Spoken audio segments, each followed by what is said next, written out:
Okay, folks, here we are. Here we are in another problem involving angles.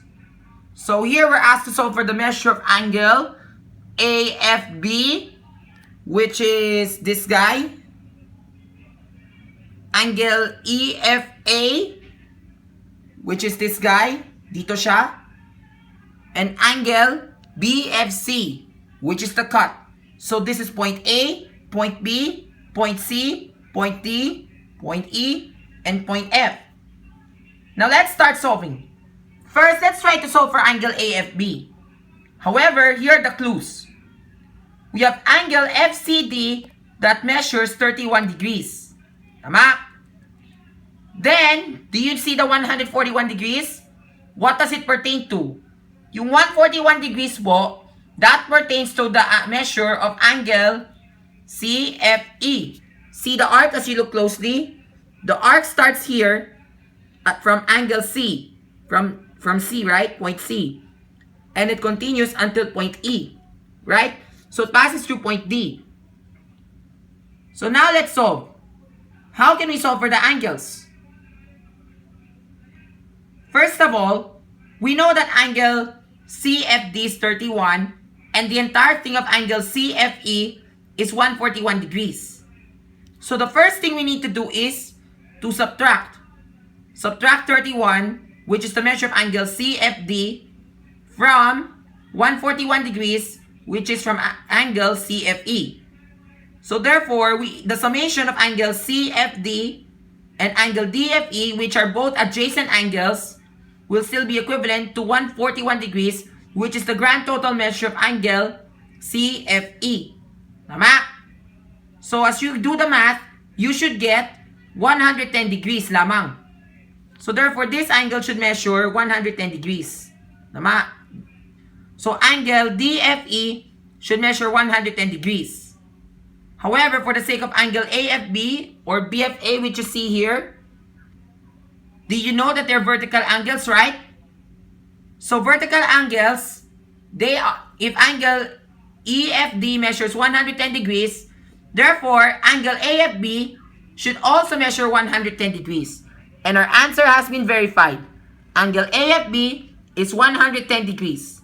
We have our answer. Next, let's go now to angle EFA, which is this guy. So we know that this is 110 degrees. What's the measure of angle EFA, which is this guy? Did you know that angle BFE is a straight angle? If you think that angle BFE is a straight angle, then you're correct. Because we can get the measure of angle AFE through the concept of supplementary angle word problems. So 180, which is the measure of angle BFE, minus the given angle of angle BFA, right? Which is 110. So therefore, ang sagot dito ay 70 degrees. 70 degrees ang measure dito ni angle EFA. So therefore, angle EFA should measure 70 degrees. Okay? Now, last but not least, for angle BFC, which is this cut. Good news, we can do two things. Either we can vertical angles this one to this one, because angle EFA and angle BFD are vertical angles. So therefore, this should be 70 degrees, angle BFD. Then, remember, angle BFC is the unknown and angle CFD is 31 degrees. Do you think that summation of the measure of the angle from BFC and angle CFD will still be equivalent to 70 degrees? If your answer is yes, then you're correct. So therefore, we have to do 70 degrees, which is the total, minus 31 degrees.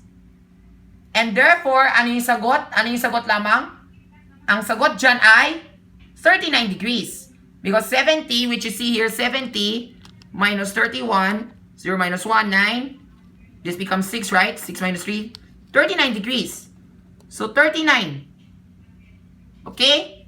Or another way is that you can add up all the given angles that you see here 31 plus 110 plus 70 plus 110, whatever summation you get, you subtract that from 360.